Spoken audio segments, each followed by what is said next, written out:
We're now in part 4 of our discussion of Kant's Ethics of Freedom, and there's really just a single point to be made here about autonomy or freedom, that is, rationality independent of desire. Kant's definition of freedom is that of autonomy rather than self-ownership, as is the case for libertarianism. With regard to desire, Kant argues that what we like and what we do not like is not chosen by us. We simply find that we like and prefer certain things and not others. So there is no freedom exercised in our having acquired certain preferences. So freedom, Kant argues, is not when we choose to act upon our preferences, but when we choose to act rationally or morally. When we choose to act upon our preferences, we choose to act upon the likes and dislikes we have acquired simply as natural beings, affected by the nature we are surrounded by.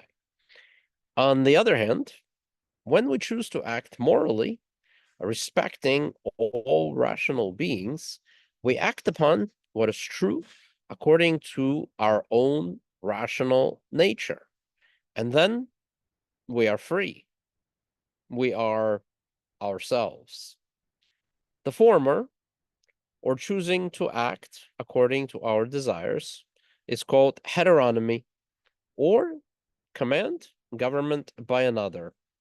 The latter, our choosing to act morally and according to reason, the categorical imperative, is called autonomy, or command government by oneself.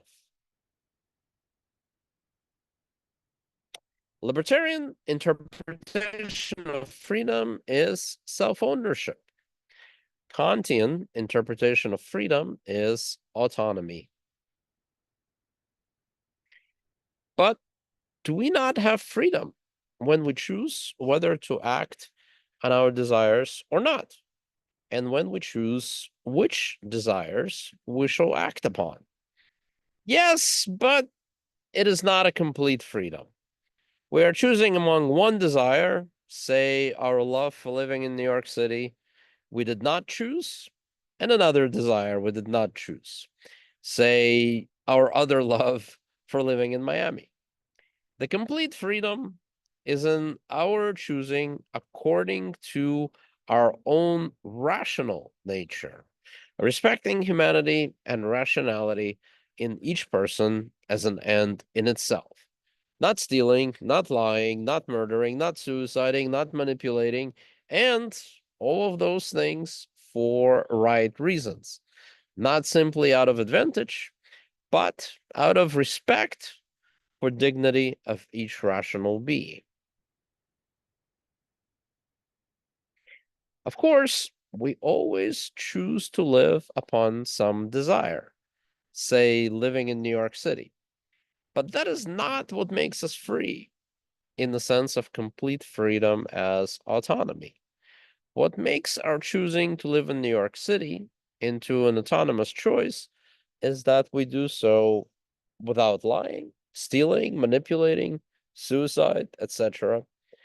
And perhaps also because we seek to end situations in which human beings are strongly compelled to choose those acts or situations that are products of those choices.